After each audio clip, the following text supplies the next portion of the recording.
Chorley already on the field, and Keighley Cougars taking the field now. The teams for this afternoon: for Keighley, fullback is Keith Mumby, the three-quarters John Basilou, Phil Ball, Andy Hinchliffe and Wayne Race.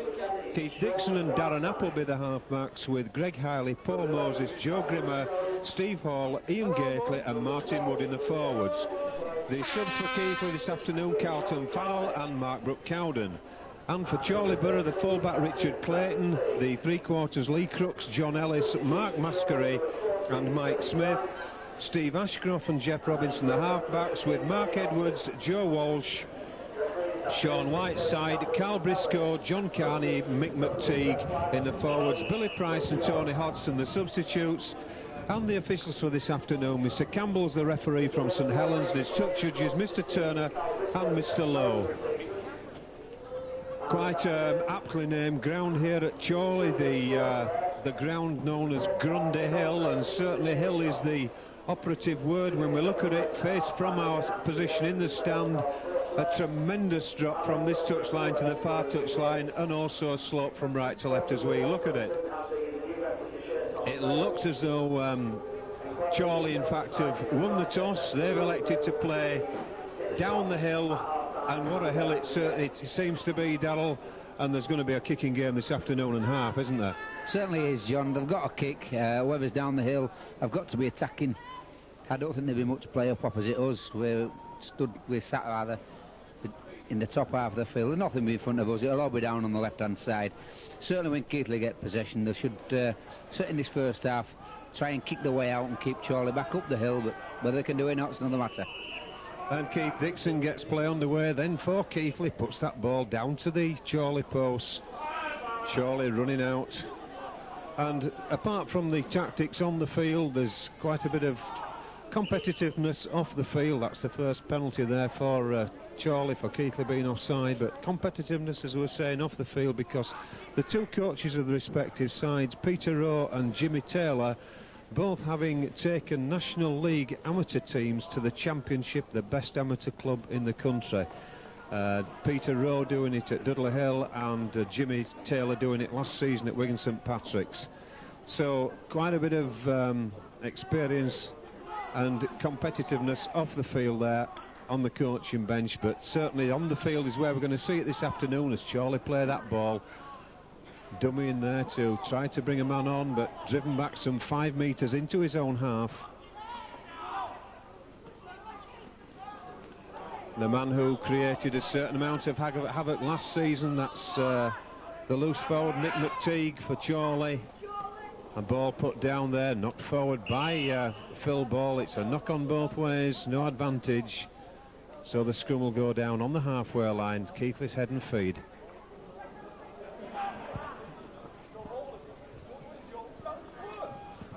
Darren Appleby playing at scrum half this afternoon in place of the injured Andy Ayres. He popped a shoulder at Dewsbury last week. Ball comes out to Keighley, brings on Keith Mumby, joining the line. Wealth of experience there in the Keighley full-back position. Play switched upfield to Appleby, onto Hall. And it's really, really going to be hard work playing up here. Wayne Race.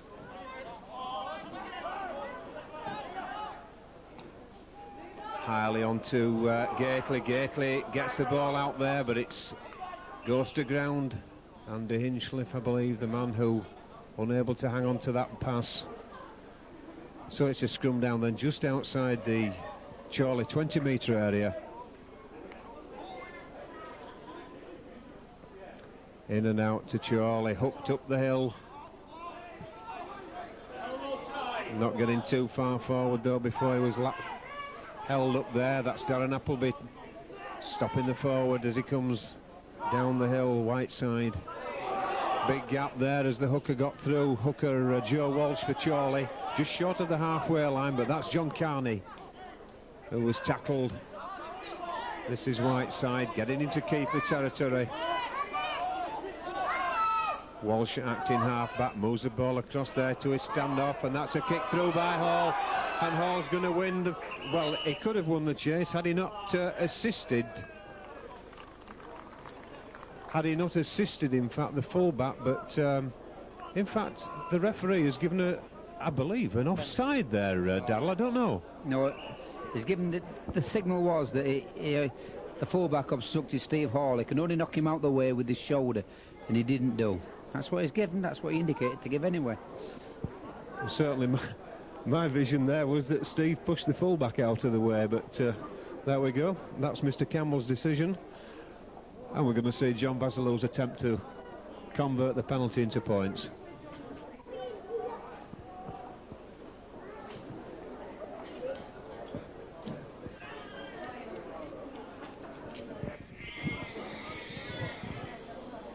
Game just 3.5 minutes old then, as John Basilou settles with that ball 21 metres from the Chorley post and almost straight in front.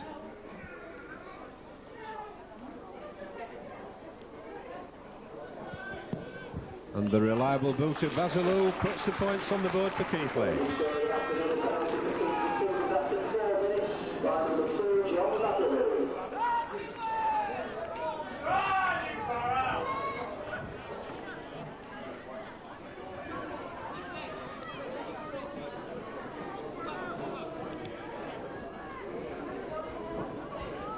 So that's points against the slope for Keighley, and I'm sure that every point that they can get in this first half up this hill will be very valuable indeed.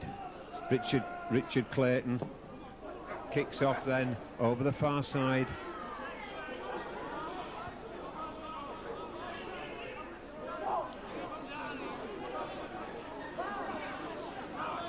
Keighley then some 15 metres from the halfway line, 30 from their own, because the gap between the 10 either side of the half and the 20 certainly doesn't add up to a further 10.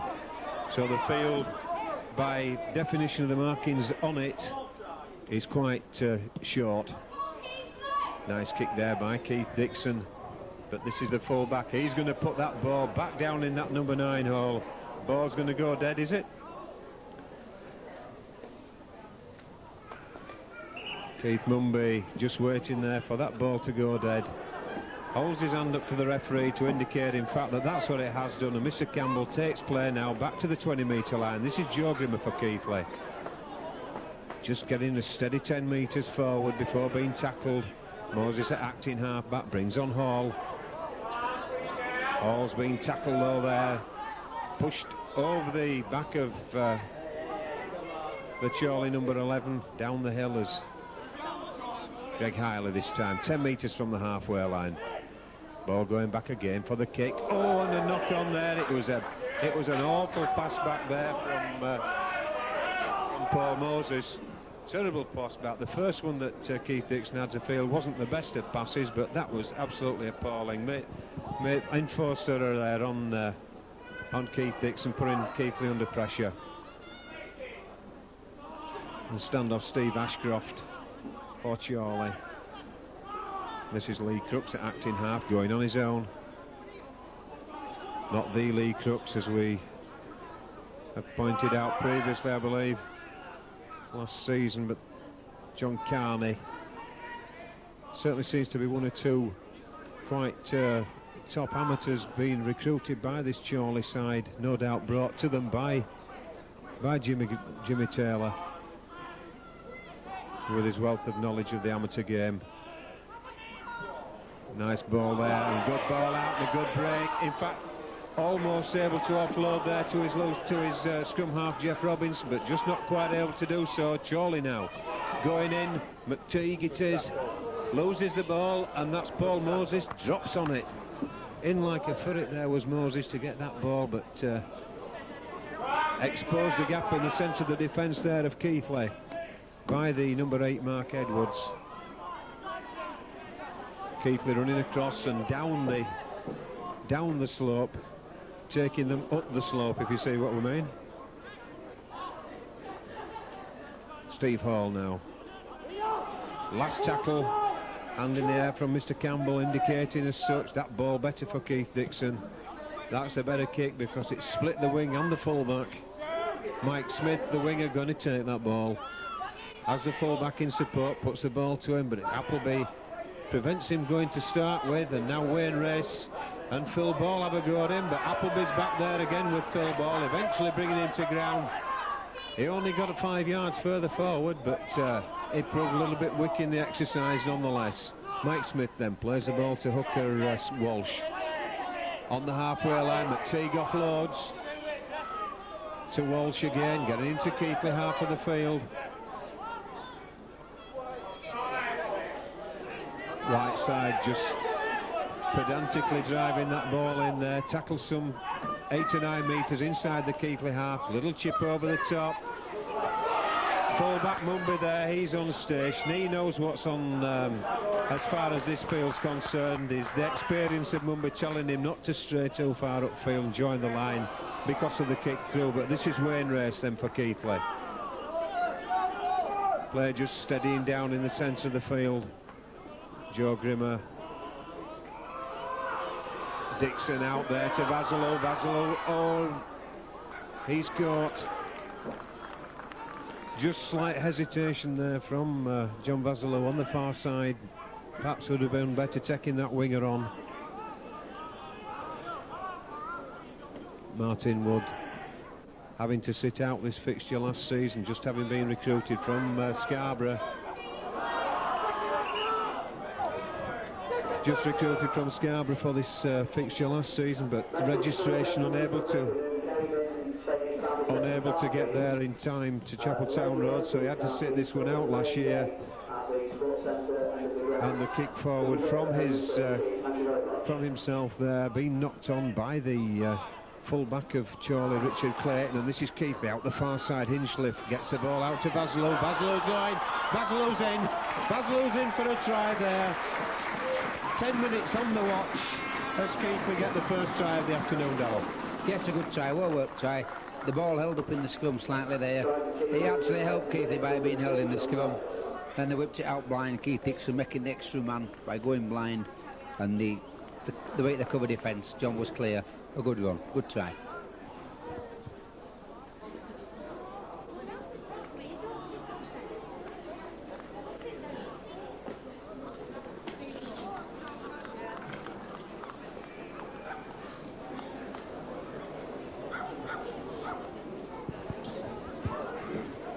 So then 10 minutes gone, 6 points to 0 the score, as John Vasilo has the opportunity to improve his own try, but not exactly from the easiest of positions. It's about 3 metres in from the touchline side.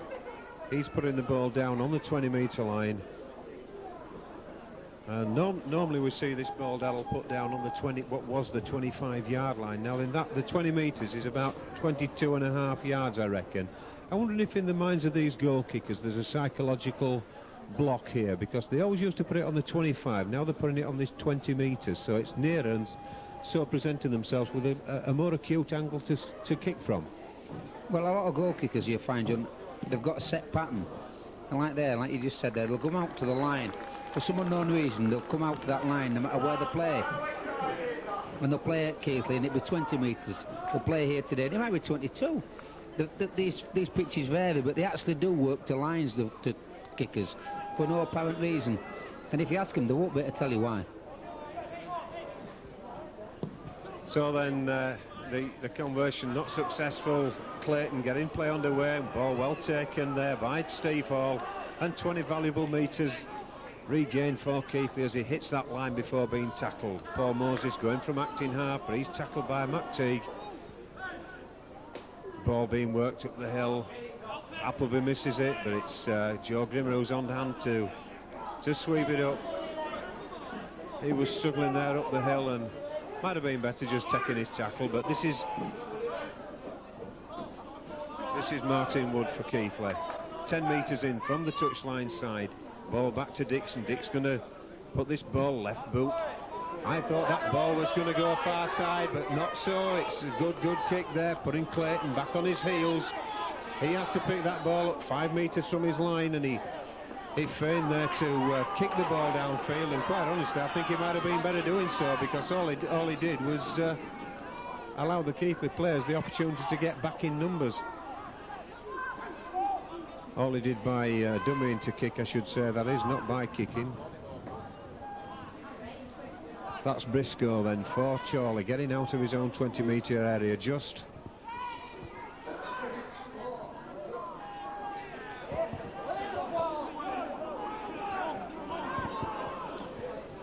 Referee just pointing to the players, standing on the spot where the action is, but telling the players where he wanted them to be, and that's a good touch-finding kick.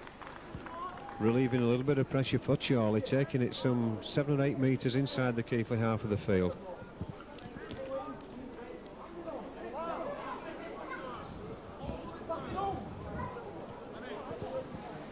Ball then in and out to Keighley. Appleby does the sweeping round the back, gets the ball out round via Dixon to Mumby.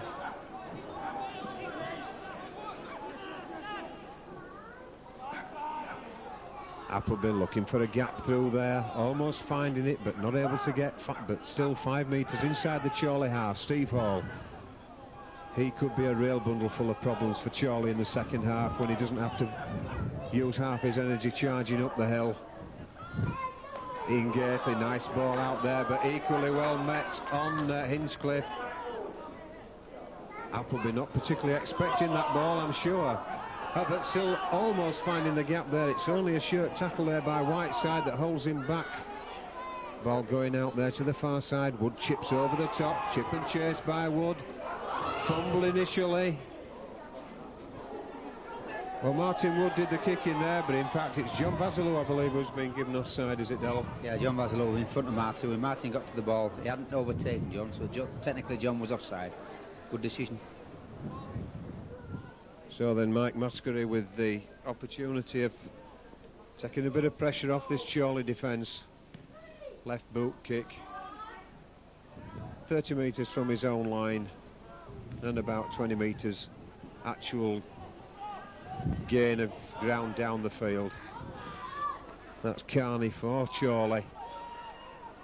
Running into the reception committee of Keighley and Keighley as the ball comes across field again, but if anything, the Chorley forwards overrunning their own players when the ball comes across, just lying a little bit flat on the attack.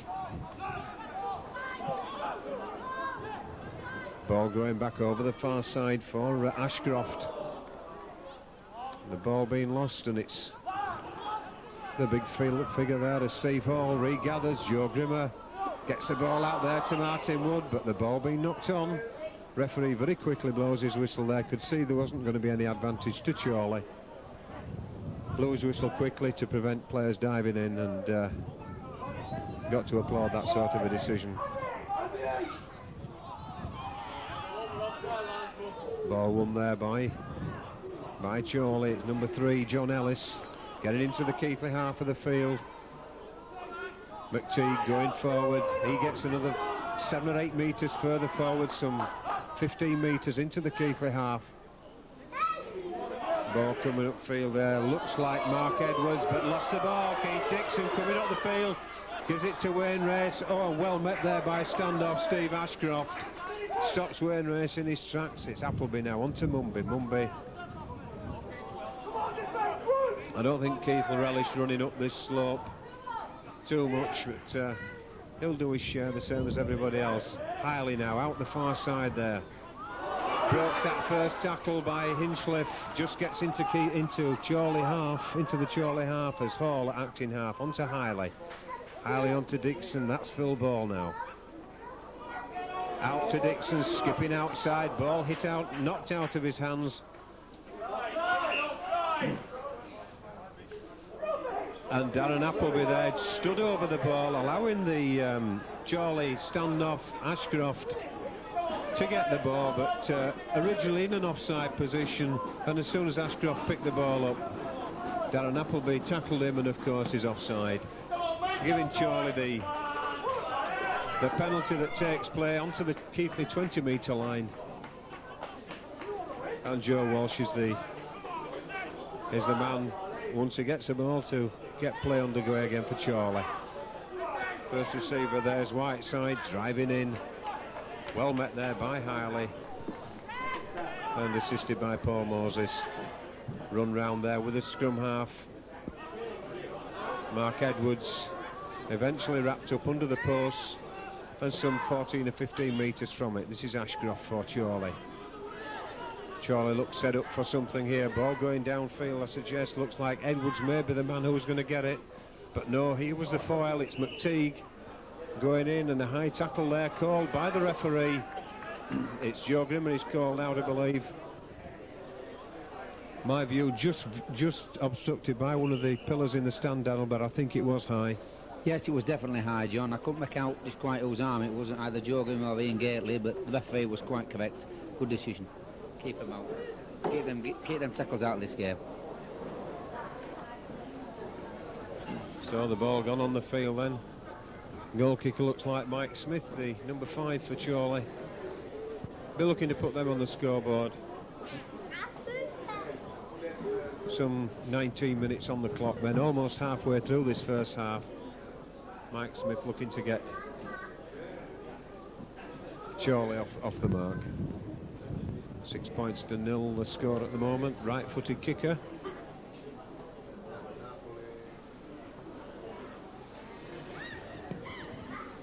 Calm as a cucumber, puts the ball between the posts and gets Chorley back on, gets Chorley on the board.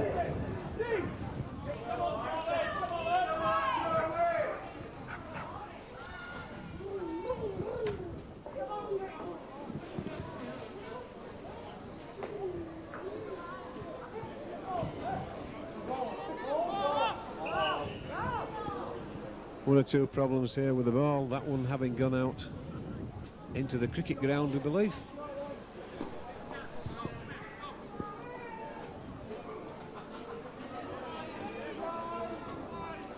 Keith Dixon then kicks off a grubber kick into the Chorley 10-metre area. Appleby just stopping John Ellis there before he gets too far forward and gets into his stride. That's John Carney there now. Pulled down some 21 metres from his own line.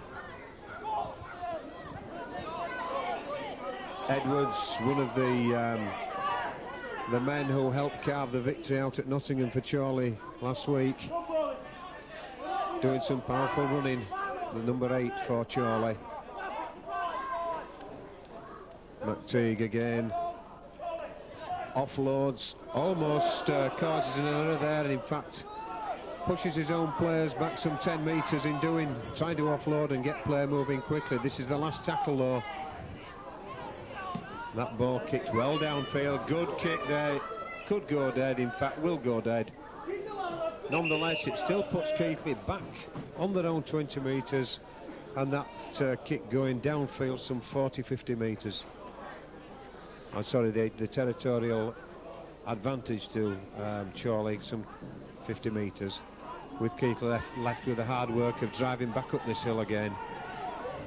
Martin Wood. 30 metres from the Keighley line. Into the second quarter of this game then, as Greg Keighley is tackled almost in the middle of the field. Referee just observing there, I believe a little knock on at the play of the ball by Greg Keighley. Something that Keighley have got they've enough to contend with this vast slope on this ground without having to contend with that sort of handling her in their own half. But that's out now then to Clayton on the far side for Chorley. He's wrapped up 30 metres from the Keighley line. McTeague again goes forward.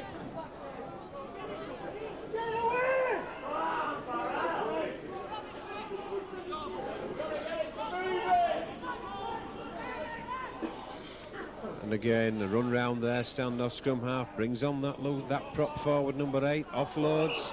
Looked as though it was forward though, referee agrees.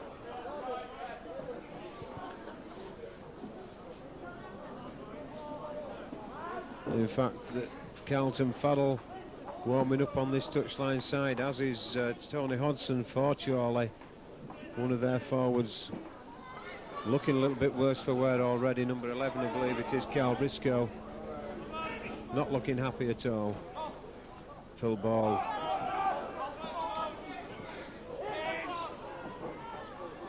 Joe Grimmer attempts to barge off the first tackler there, but Only falls to the tackle there of Edwards and McTeague. Nice ball out there to Keighley, lovely ball out to Keighley, on to John Basilou. Basilou's chasing up, well, he's going to give that straight into the hands of the fullback Richard Clayton. Thought he might have taken him on there though, Darrell. Yes, I thought as well, John. He should have taken him on. He had a man inside as well. Had he gone a bit further, might have been able to offload to Paul Moses, who were backing up. And as it is, Keighley have conceded a rather silly penalty there, having put Chorley back under pressure 10 metres from their own line for kicking at the play of the ball before the ball was on the floor. And Keighley wanting to make a substitution. It's Steve Hall there bringing off. Carlton Farrell coming on. And Carl Briscoe, as we said, coming off, and it's Tony Hodgson coming on for Chorley.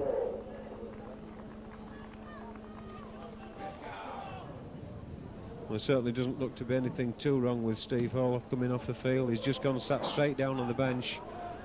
I didn't notice anything wrong, maybe just a tactical change for saving him for down a hill, Darrell. Yes, I think so, John. It could quite easily be. I didn't see what's wrong with him at all. I've seen the Chorley number 11 certainly injured, but I couldn't see what's wrong with Steve Hall. And there's 15 minutes of the second half left to go then. 15 minutes, beg your pardon, of the first half to go, just corrected there. And that substitution obviously just going to give Steve some time on the bench to gather himself for the second half, I believe. Using some sense on the bench of Keighley and resting the forwards, as per, I believe, Wigan seem to do these days. Greg Keighley then for Keighley, looking for the 20-metre line. Can't find it though, he's pulled down some 2 or 3 metres short. Moses on the acting half. Appleby now looked to get that ball out, decided to go inside on his own. 2 or 3 players tackling, and Moses does well to gather that. Martin Woods now, Phil Ball going back inside. But this field's very, very tight on width, and Keighley unable to get the width there that they needed to move that ball quickly. Joe Grimmer plays the ball. Moses still stacked up this side of Keighley. That's Wayne Race going in, and the defence of Chorley is well packed over here. Does well to get the ball out. Appleby on again, and Keighley knocks that ball on. I beg your pardon, Joe Grimmer it was, knocked the ball on. Regathered there by the Chorley players after a bit of toing and throwing, and nobody really wanting it, but eventually they do regain it. And playing back up this top side again. There's certainly plenty of the action taking place on this top side of the field. On the top of the hill, as you might say, with the action now going across and using the downhill slope to get the players moving.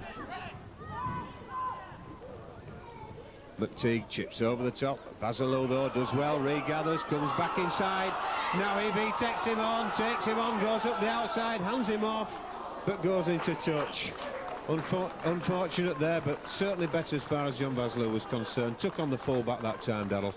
Yes, he took him well there, John. I like to have seen him come inside himself, take the full-back on the outside, and then step back, come in with the full-back, knocking him back inside, not trying to go all the way when the touchline were looming as it was.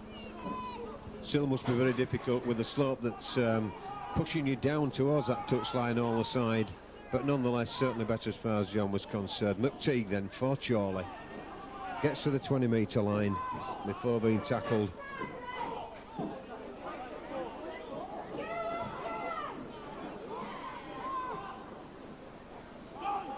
Chorley driving out of defence, good drive out there by the number 10 Whiteside.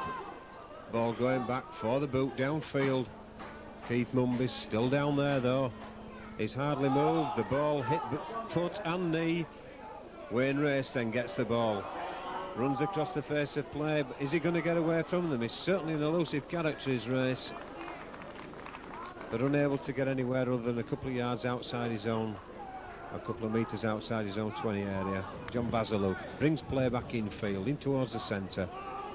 Moses acting half onto Appleby. Keighley this time looking for a way through, taken up and down by the Chorley defenders. Greg Keighley out to Appleby. Appleby almost gets through, just not able to though, as number 8 Edwards Grimmer onto Dixon. Dixon putting that ball. Good kick there by Dixon. That ball, that's a very good kick. Could go. No, it's certainly not going to. Just wondered if it was going to go dead touching goal, but didn't go down the field. And once again we saw the fullback Clayton threatening to kick that ball back downfield, just trying to stem the approach of the Keighley defenders.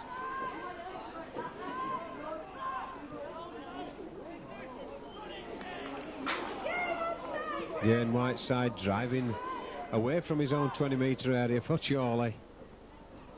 But dropped by McTeague, picked up by Wood, needs to settle it, set something up here. Martin Wood, Paul Moses acting half, onto Grimmer, he's driving for the post. Joe Grimmer still going, offloads to Moses, but Moses well covered there.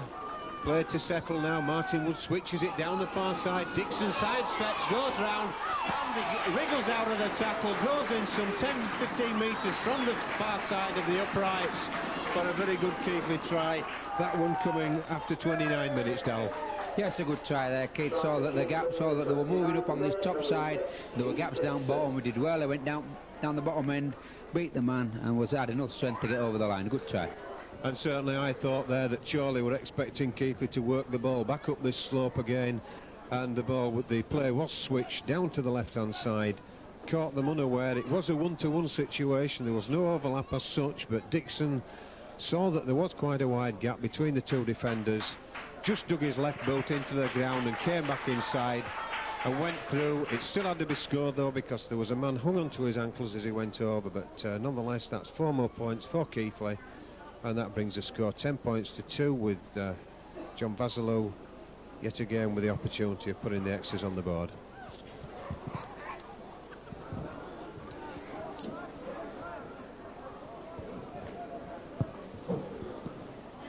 Well, it certainly looked good, but it's waved away from by the two touch judges, so the score remains at 10-2 in favour of Keighley. Some 10 minutes of the first half remaining.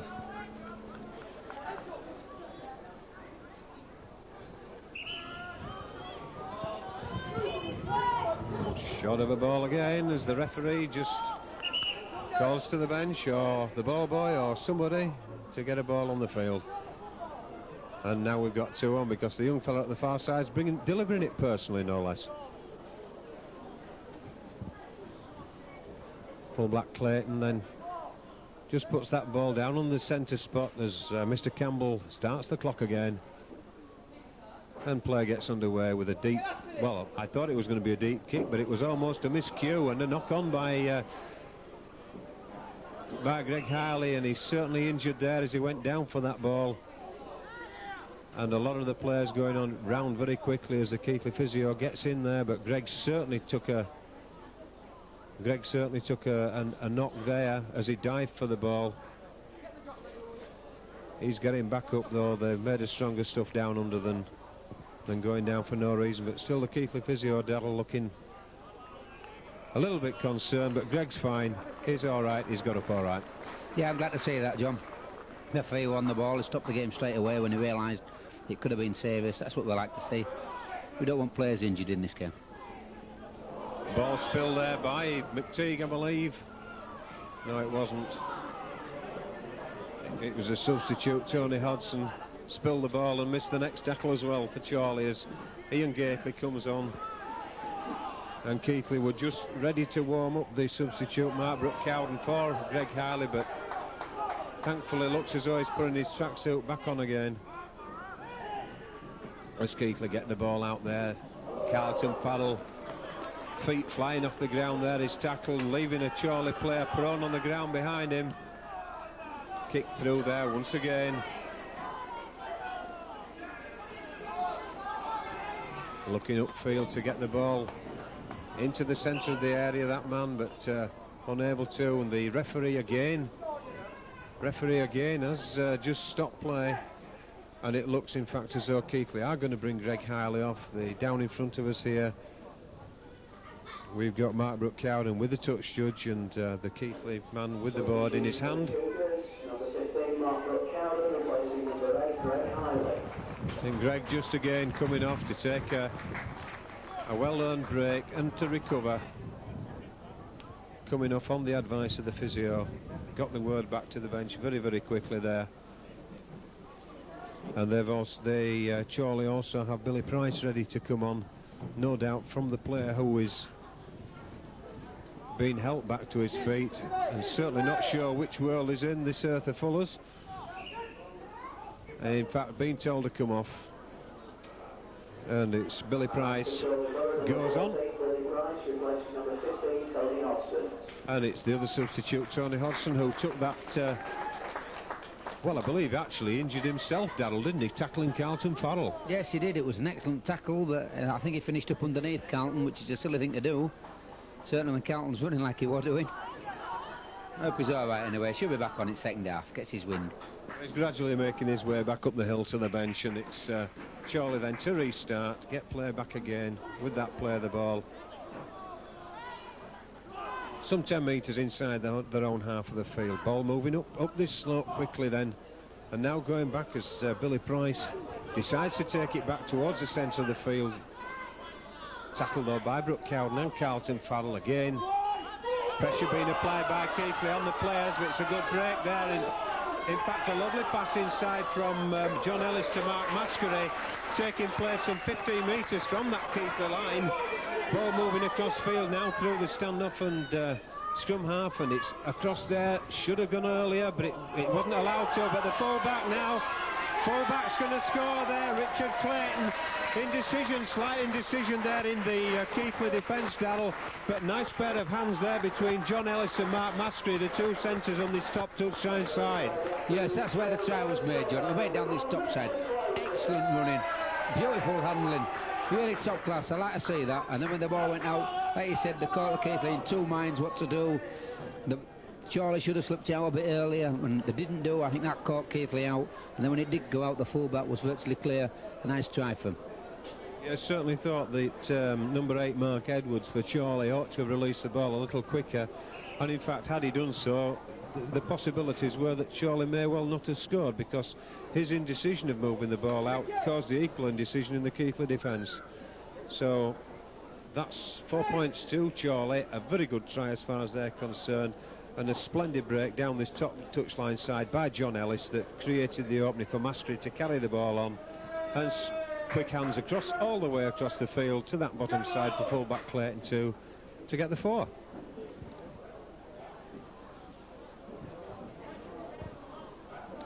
Little fella there run all the way on with the sand, seeing that the player was struggling to get the ball teed up. Gets all the way there, and then he's told he doesn't need it. Keep him fit though, no doubt. Mike Smith then with the opportunity. Looks to have come across to the left hand, and in fact the touch judges say so. 10 points to 6 then the score, with 4 minutes or thereabouts plus stoppage time to go in this first half.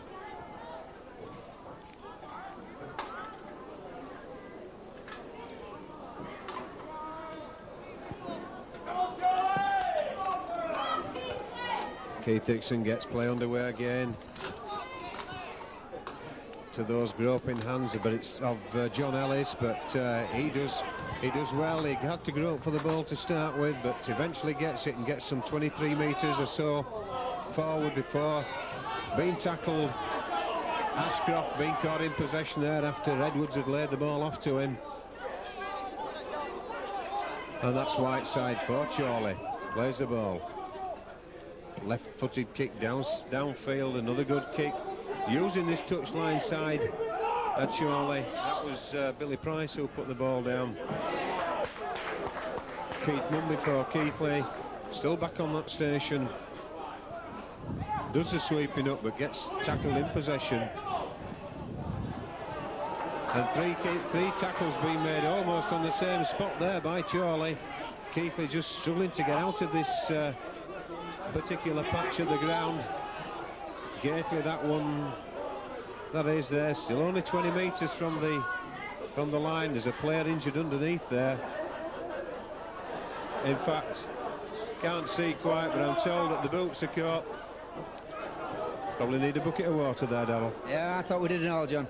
Oh, that's a lovely break there by Appleby. He's got Martin Wood with him. When it wasn't the best of passes, Martin Wood had to go back, but that's a good break nonetheless for Keighley. It's the last tackle though Dixon gets the ball out to Grimmer. Grimmer across there to Mark Brook-Cowden, onto Hinchcliffe, and it's Vassalou there into Appleby. It's touch and pass at the moment for Keighley, as Appleby's going to go down there with that ball in his possession. 6 tackles used up there, but a very, very good break initiated in the first instance by Appleby, taken on by Woods after taking what was not the best of passes from Darren Appleby, but still nonetheless it brought Chorley way back into their own half with all the work to do. Even though it's downhill, it's still a fair old way down to the other end of the field nonetheless. Perhaps might have done well to have offloaded that ball as he was tackled, the Chorley man, but he went down, and that's a nice ball inside to Maskery. On to McTeague. McTeague gets the ball out again. That's Ashcroft for Chorley. 30 metres from his own line. Not the best of passes there again, but that one going to go into touch. Wayne Race just allowing the ball to go into touch there. Substitute Billy Price putting that ball left-footed down the field and taking play again, almost back to that Keighley 20-metre line. Probably about a minute and a half, maybe 2 minutes of injury time to add, or stoppage time as we get into that. We're now in the last minute of normal time of this first half. The ball goes in. Appleby waits round the back of the scrum, onto Dixon. Tackled in possession, Wisely just hanging on there. Mumby acting half, onto Woods. Woods just skipping, looking to get through, but he's tackled again in possession, but midfield for Keighley. Long ball out by Brook-Cowden, eventually releasing Vassalou via Hinchcliffe. He gets almost to the halfway line before being tackled. Referee just looking quickly across the line for offside as Appleby takes play back the same way again.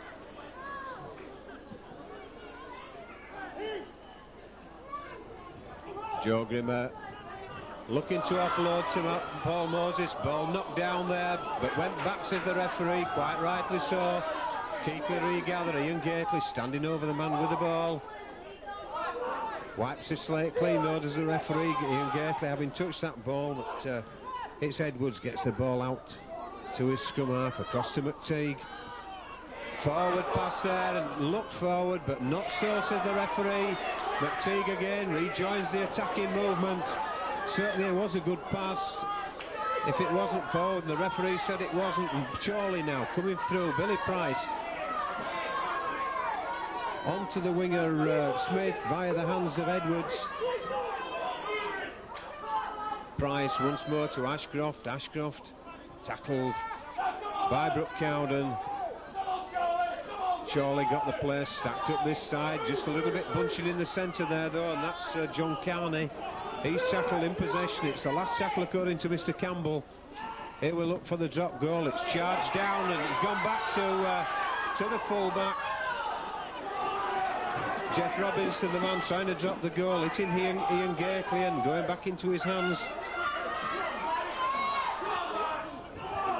Edwards driving for the Keighley line. Into added time now for stoppages, but Keighley have got to keep these players out of this, out of their try area. It's nice quick hands over there, but very well wrapped up over the far side.